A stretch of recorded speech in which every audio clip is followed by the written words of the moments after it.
All right, I'm Coach Roundtree. Welcome back to my YouTube channel. If this is your first time on this channel, I post interview tips and career advice to help you elevate your game. How do you go to the next level?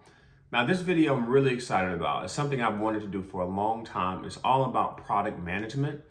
As you can see by the title, A Day in the Life of a Product Manager, how to break into product management.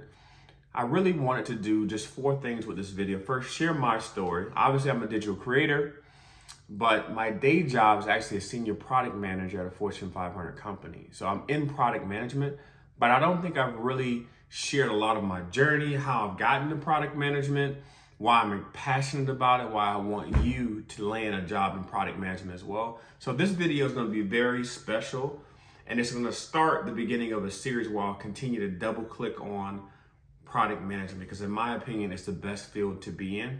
So first, I'm talking about my story, how I got into product management, my background. This is going to be an unscripted video. Most of my content is in that 90 seconds or less, a lot of shorts and other platforms, sharing those small short form videos. But this one, I want to take my time. I don't want to rush it. I want to really give you some gems that can help you, inspire you, and things that I think are important about product management overall. So I'll tell my story, then I'm going to go to the whiteboard. I haven't done this in several months. Go to the whiteboard and just break down, what does a product manager do? What are the skills that are important to a product manager? And then lastly, I'm going to close out this video with some tips if you're really eager to get into product management, or you might have interviews coming up.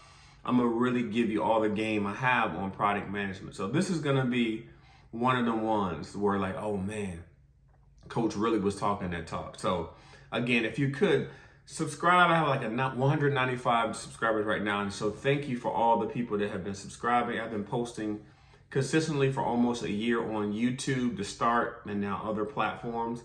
But my YouTube audience is really the beginning of the Coach Roundtree brand and how I'll start to really share this content. So thank you for being a subscriber. If you're not subscribed, hit that button, subscribe, give me a thumbs up, and leave a comment about product management or the content that I'm creating overall. That helps the algorithm at YouTube know, okay, this is valuable content, so other people like you can find it. So please take a moment, give me that thumbs up. If you feel compelled, subscribe. All right. Product management. All right. Let me start with my story. So I go by Coach Roundtree. Fun fact, because I started my career as a 6th grade science teacher and basketball coach at Oberlin Middle School back in 2007. So I've always been a coach. It's something that I truly love to do, coaching and mentoring. And that's why I'm excited about this content, because it's a form of coaching, sharing what I know, helping people to get inspired about their career space. And I'm really passionate about interviewing as well. So this journey the last year has been a perfect marriage in terms of the coaching and wanting to teach and wanting to really give back. So that's what I really love.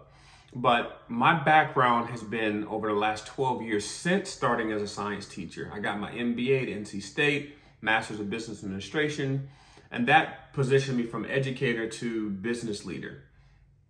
But after business school in 2012, when I graduated, I spent about 7 years in marketing.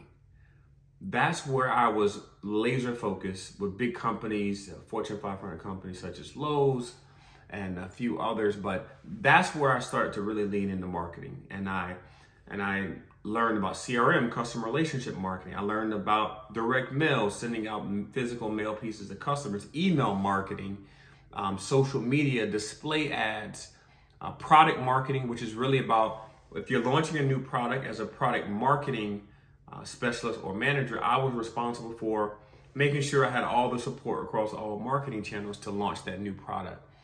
But around 2019, I was like, okay, Marcus or Coach Roundtree is the marketing guy. I started to become that.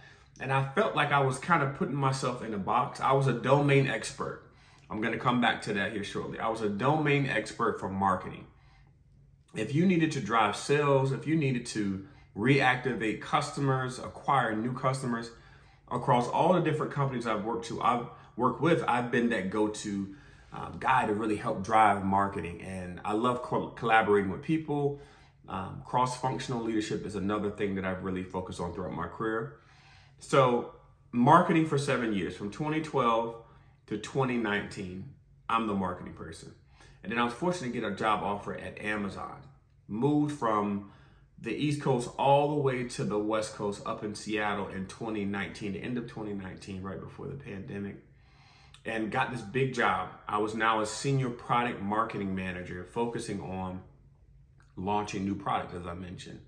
When I got to Amazon, one of my first meetings was with a product manager. And I was like, dude, what's your job? And he said, well, it's kind of complicated. I do a lot of things. So I immediately got excited because I wasn't going to be put in a box if I got into product management. He said, I talk to users, customers about my product. I do research, working with consumer research agencies or my UX partners to talk about the design. I'm working with legal, accounting.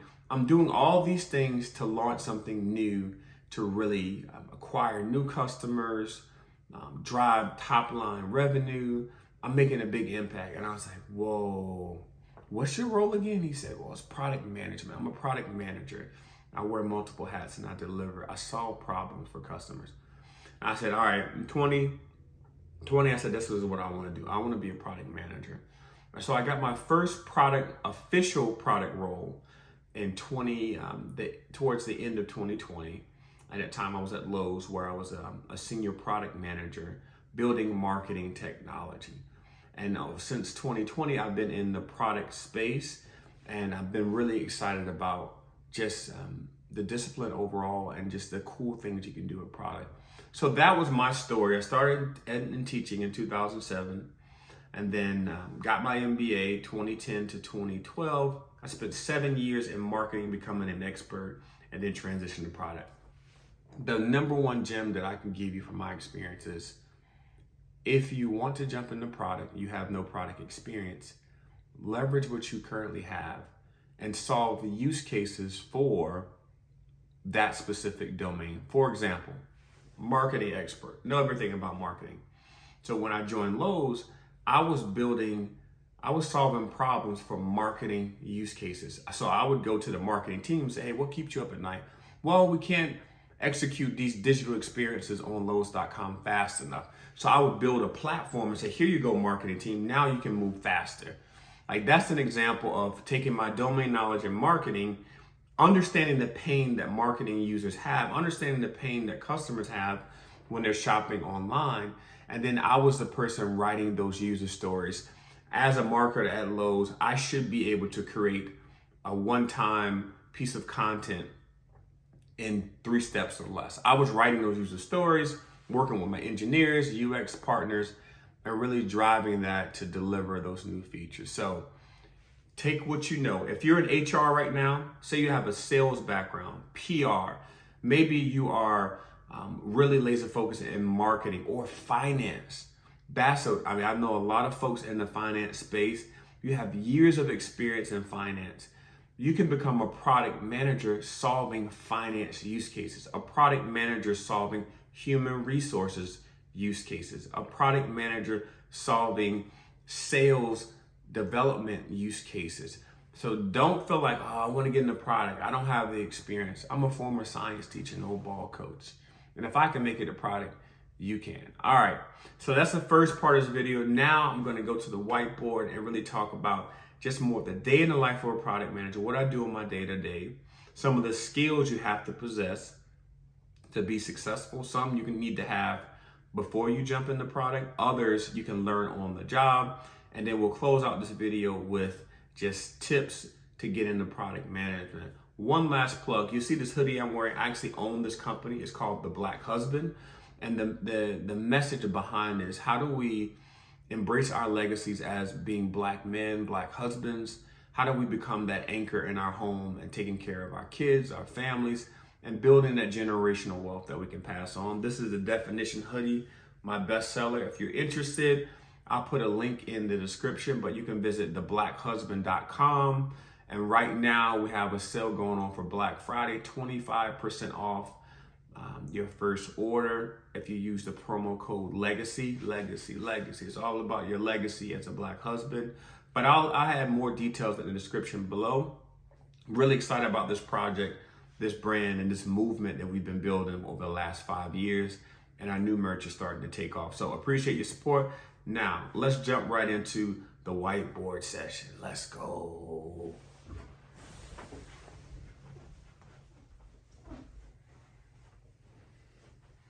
Yeah, we in the lab, team. All right, for my day one subscribers, I haven't been on the whiteboard in several months, as I mentioned. Let's break down first, what does a product manager do? What are some of the areas where he or she spends most of their time? And then I'll talk about some of the skills that you need to be successful. Let's jump right in. All right, but think about product. There are really 4 to 5 categories where your time is divided, and then we'll talk more about it. Let me drop down a few thoughts. You got your roadmap, stakeholders, call business. Then you have prioritization. Then you have vision, strategy. Yeah, I don't judge my spelling, right, like a doctor. These are really the 4 core buckets, from my opinion, of where I spend most of my time as a product manager. Before we jump in, there's a book you have to read if you want to get into product. It's called Inspired by Marty Cagan. Kagan. I'll put it in the description as well. That book is really the gold star. This is where you want to be from a product perspective. Marty Cagan, he's the godfather, in my opinion, of product management. So read that book. Some of these concepts you'll see there. But here are the big 4, in my opinion. Roadmap. Roadmap is a, from my perspective, it's really about the chart you set for your product. Where are we going in the next 12 to 18 months? Things are going to change. Some companies, or depending on how mature your product organization is, they may only focus on the next 3 months. What is our plan for the next quarter? But from my perspective, you at least want to have a roadmap that spans at least 2 quarters, or not more, to show here's where my product is going to go. What's on your roadmap? Features, dependencies. You also want to talk about your sequence. When am I going to build what, risks, and then depending on, and then I would just say themes. Last one, OKRs. Let me start here. OKR stands for Objectives and Key Results. There's another book you should read by John Doerr. It's called Measure What Matters. We'll link that as well. He came up with this framework, OKRs, when he was an early investor at Google. Google is by far like the place for product management. It's the mecca, so to speak, of product management. And John Doerr, he really helped the founders of Google determine really a goal-setting framework so that you can know that you're moving in the right direction, your product is being successful. So that's another book. But in terms of what you're going to be focused on your roadmap, again, features. I'll give you an example. This iPhone that I'm shooting this video with now, it's an iPhone 13 Pro. Recently, there was an update to the software where now, as an iPhone user, I can unsend or edit a text message within a certain period of time. That's a feature. The product itself is the iPhone. But the iPhone has a set of different features that are updated with each model that's released. And as a product manager, if I was a product manager at, for example, at Apple, I was the person who said, as an iPhone user, I should be able to edit a recently sent text message. That's a user story that a product manager wrote, and then she probably collaborated with her designers, her UX team. She also probably talked to her engineers and say, hey, here's a feature I want to launch for the current version of the iPhone. That's how products are starting to be built. So that's your roadmap. Stakeholders. Stakeholder management is a place where you're going to spend a lot of time.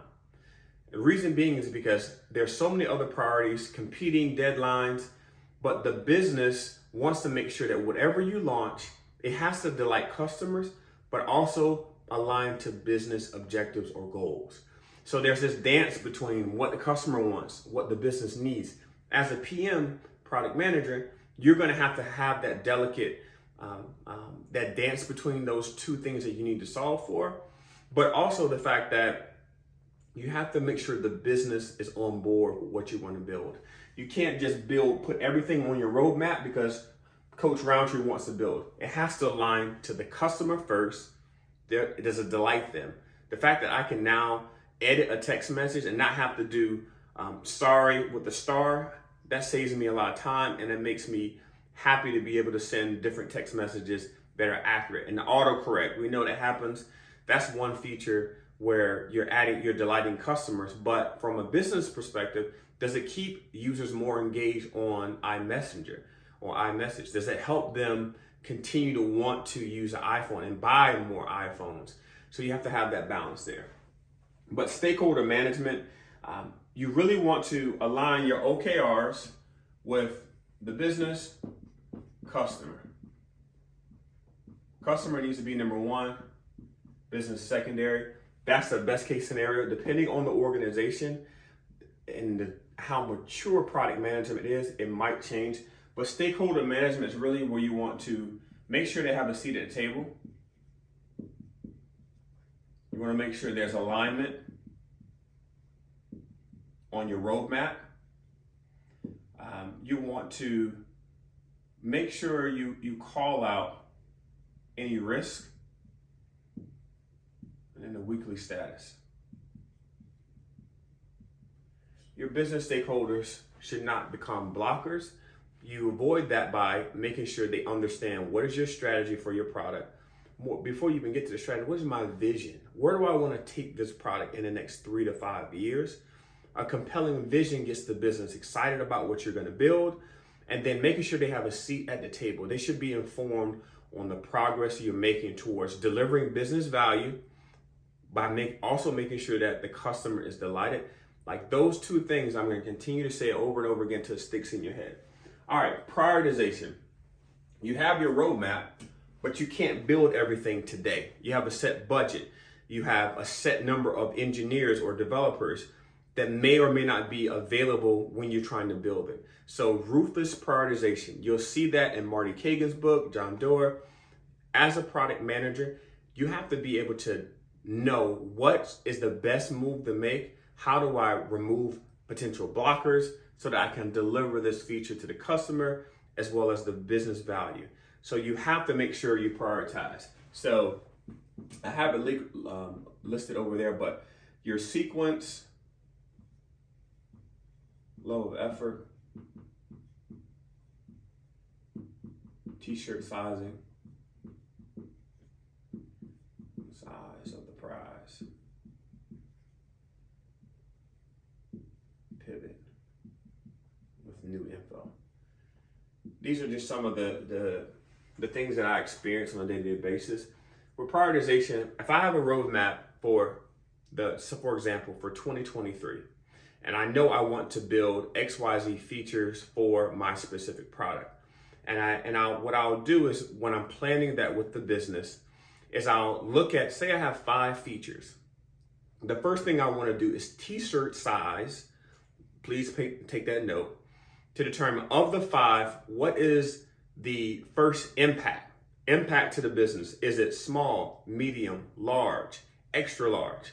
And then I have the impact on one side. And then I also want to have what is the business value in terms of the sales is going to generate. So I'll have that as another column. And then I'll have another column with the delight or the customer pain. So I can show a story of, hey, John, we really want to launch this new feature. From our t-shirt sizing, we see that it's going to take us a medium for the level of effort, but for customer pain point, it's a large, and the impact to your business is extra large. By having that framework, John is more likely to say, okay, when can we deliver this? I know it's a medium level of effort. Does that mean it's Q1, Q2? So these are different frameworks that you can use to get your business stakeholders on board with your roadmap and the sequence that you're making. And these are all things that you can learn by reading some books, or when you get into the game of product management, you have to be able to consume these frameworks, this information, and be successful. Last area, again, this is just one of the sessions because there's so much more I can give, but I want to be careful with just how long this initial video is because I'm starting to get excited about it. All right, vision and strategies. First, vision, 3 to 5 years. Strategy, 12 to 18 months. Big thing. Like, for example, let's say I want to launch new features for a camera. My vision for that camera should be big, bold. I want to create the world's first camera that has augmented reality for experiences throughout shopping. Like, it has to be something so bold that may not even exist yet. You may have a little bit of data, but you want to have something compelling. It's 3 to 5 years. With this same example, if I take that world's first augmented reality camera, then I have to make sure that I have a strategy that's more near term. That's more 12 to 18 months.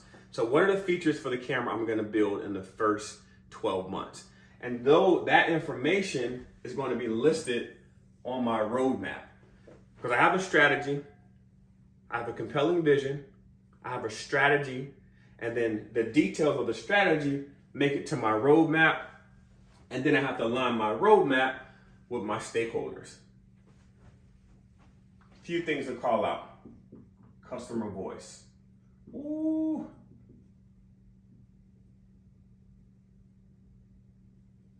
Measurement. OKRs.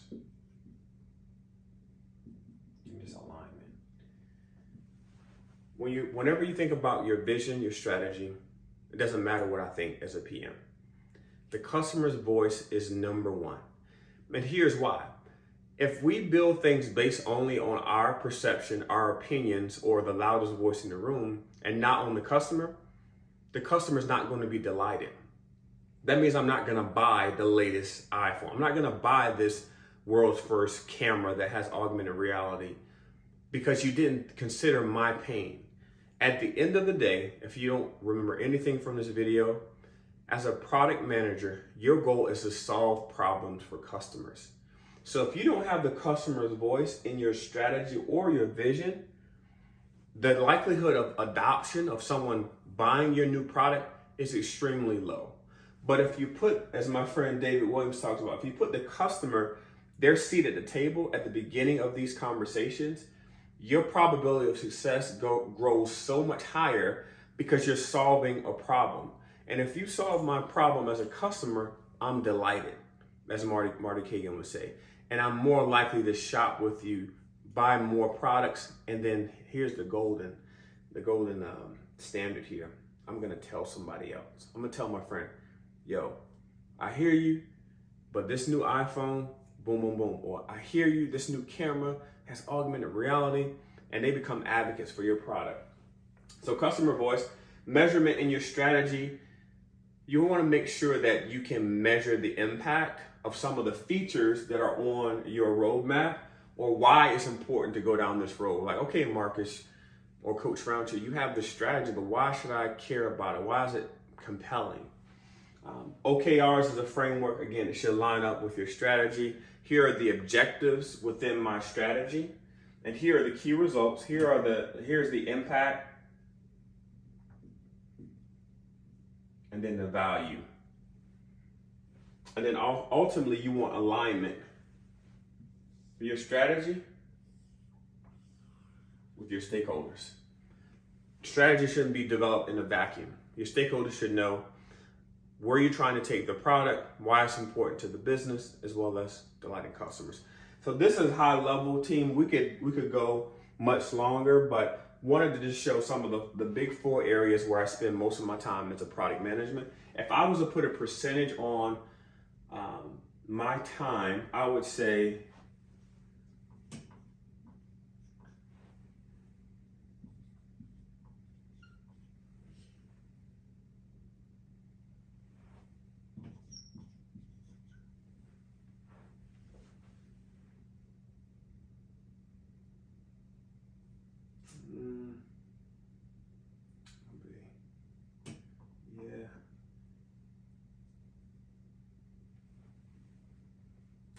roadmap 30-30.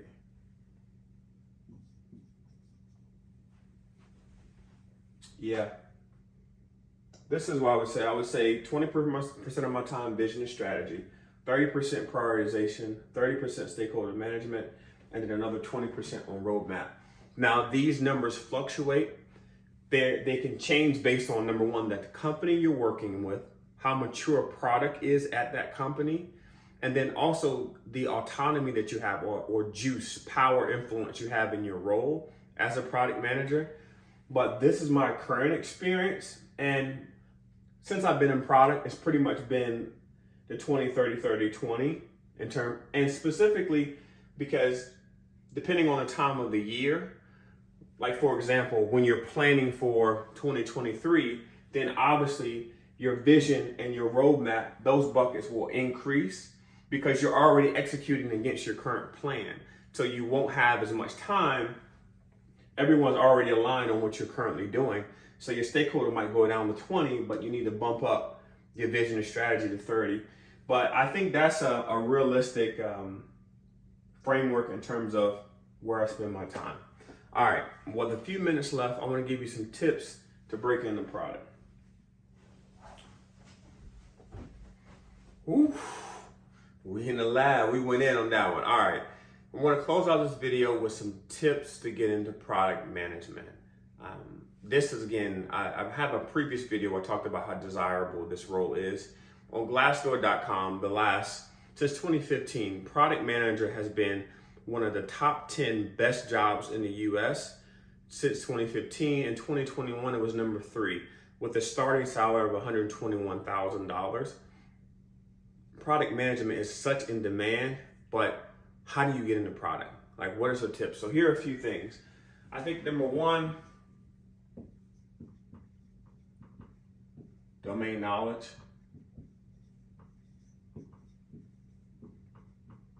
For me, I knew marketing, so I started to solve marketing use cases. If you've been in a specific area of the business, sales, marketing, finance, supply chain, human resources, if you've been in there for a period of time, you become an expert because if you have domain knowledge of a specific function.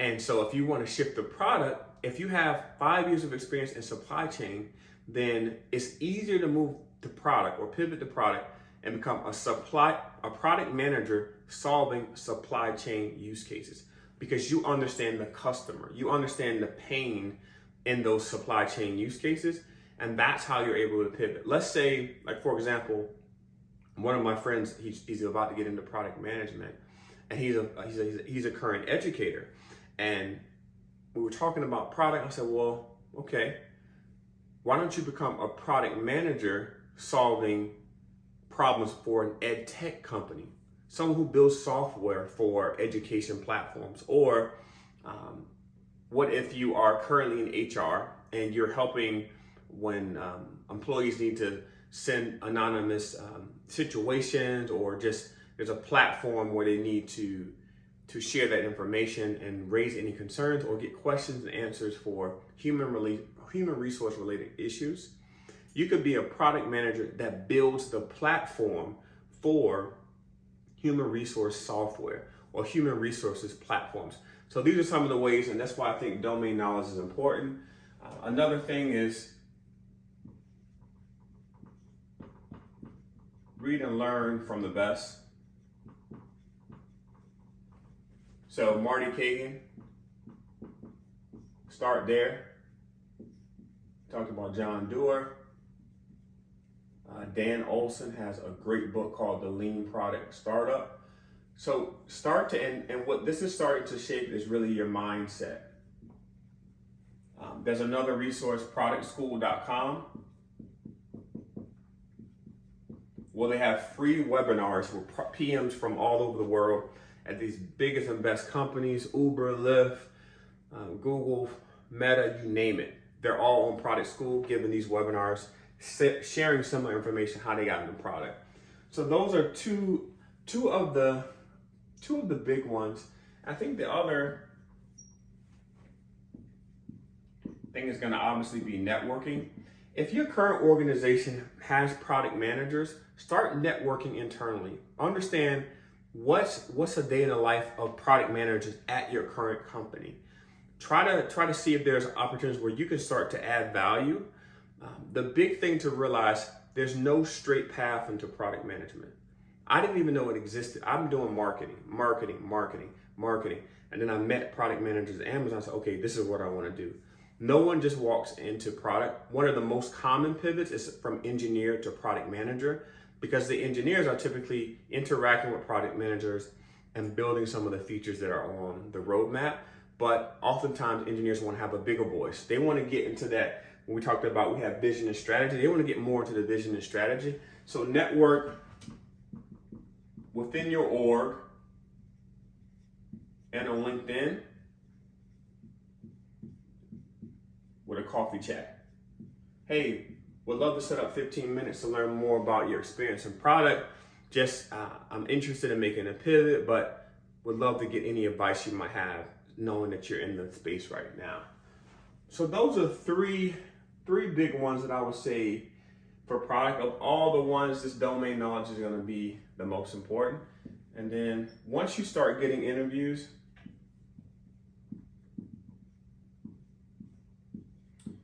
practice.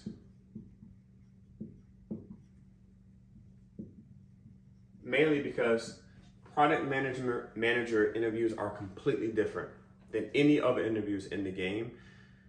99% of interviews today all focus on behavioral interviews. Tell me about a time when you led a team. Tell me about a time you failed. Tell me about a time when you received harsh criticism. How did you handle that? Those are all behavior questions. True product manager roles are nothing like that. I've gotten on the Zoom call with other companies last year or the year before, interviewing for product roles, and say, how would you improve YouTube? That's the question. And you have to use different frameworks to answer that question as if you were a product manager in that specific role. Or take out your iPhone, pick your favorite app, tell me what you like about it, how would you improve it? These are product design and product sense questions, product insight. Those are the type of questions. So there are a lot of resources online that you can really start to consume. But when you get that first, hey, I would love to talk to you more about this role, you want to make sure that your expectations of the interview are correct, because it's going to be completely different. There's a lot more that I can give, but again, this is the first of many series on product management. I do want to do an interview series, but if this was helpful for you, please give me a thumbs up. Hit that subscribe button, because I'm really about to dive in and really give you everything I know about product management. I haven't touched on it as much on my channel, but last month I spoke at the Thrive Conference for Black Men in Tech. I'm also on the board. And so many people came to me after my product management talk and said, I want to get into product management. How do I do it? So on my YouTube channel, I'm really going to start to share content about product management, because I want you to get into the game. I'm Coach Roundtree. On my channel, I post interview tips and career advice to help you elevate your game. Hope this was helpful again, and I'll see you next time. Peace.